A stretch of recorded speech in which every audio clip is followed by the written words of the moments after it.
Hi, magandang araw. Narito po muli si Matim Timan at ito'y naghahabol ng video para i-share sa inyo. At may ginigisa ako ngayong kuhol. Ayan, sa bawang at sibuyas na may luya. Depende na sa inyo kung ganong inyong karaming gagamitin. At ito habang sinangkutsa ko ay sinunod ko na rin po ang ating gata. Ayan, yung gatang yan. Pwede naman ho kayo gumamit ng kung wala available na gata ay pwede kayong gumamit ng kokomama. Sa inyo kung anong gusto ninyo at makakamura. At lagyan din po natin ng siling verde at paminta. Lagyan na rin po natin seasoning na patis. At kumurot na rin po tayo ng konting asin kung nais nyo ng medyo maalat. Kung gusto niyo naman ay taman lang naman. Nasa inyo po yan din. Haluin po natin mabuti para ma-dissolve ang lahat ng ating seasoning na inilagay. Ayan, nabubulol tayo ngayon sa kakadaldal. Then, after haluin, ay takpan po natin at hintayin kumulo. At syempre, naglagay din po ako dyan ng tanglad para makaragdag ng aroma at less ng ating langsa ng ating kuhol. Ayan, at guys, ang ginamit ko po ditong gata ay ang ginataang gulay. At kumulo na siya, ilagay na po natin ang ating dahon ng kangkong.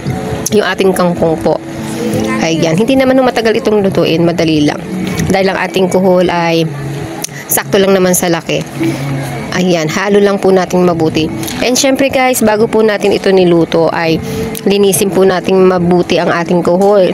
Ibabad po natin ito sa tubig para sumuka ang dumi ng kuhol. Ayan, ilang beses po natin hugasan yan hanggang sa lumino ang tubig. And then, ayan, kumulo siya. Open natin at yung kumukulong yan ay haluin po natin. Haluin po natin mabuti hanggang sa maluto rin po ang ilang gulay na nasa ibabaw. Ayan, para ma-absorb o manuot ang gata sa ating kuhol. Dahil yun ang nagpapasarap sa ating kuhol. Ayan, haluin po natin mabuti. Then maya-maya lang ay luto na po ito. At siya nga pala guys, yung ginamit kong ginitaang gulay ay yung kasunod ng maliit na sachet. Nasa isang 1 cup lang po ang tinimpla ko. 1 cup ng tubig. Ayan, i-mix nyo lang po siyang mabuti. Yan lang naman po ay sa may gustong gumamit nito. And then, kaya ako naman po ito ginamit dahil wala ho sa area namin na available na nyog na sariwa. Kaya, ito muna ang ginamit ko. Maaari naman din ho yung kokomama. Pero bago lang naman din niya nauso. Kung kulang din naman budget mo kasi medyo mababa siya unlike dun sa kokomama.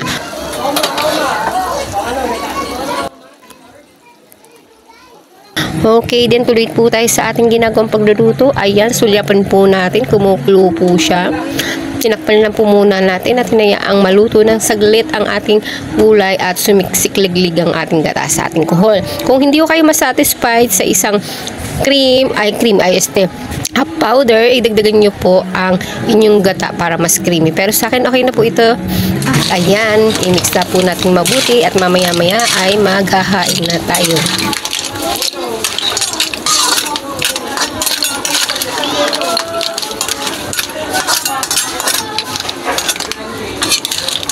So, ayan guys, nakita nyo naman may sili ako nilagay para maanghang. Pero kung hindi kayo nakontento, dagdagan nyo pa po yan para mas may kurot. At, ano ba yan?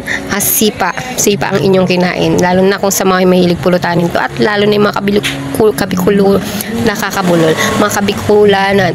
Ano ba yan? Mga kabikulano. Ayan. Totally hindi man ako bikul ang asawa ko. Ayan, ganito po ang pagkain. Trying po natin to. Hindi po natin makakain to ng ganito lang, diba? Kaya, normally, at ayan o. Ayan, tingnan nyo, susungkitin natin ng stick. Ito ng stick. Ayan. Hindi natin basta makot unlike doon sa suso. Ayan, sinisip-sip, binubutasan o pinupukpok ang buntot para merong mahihigop. Ito, hindi siya mapupukpok kasi mababasag mismo ang shell.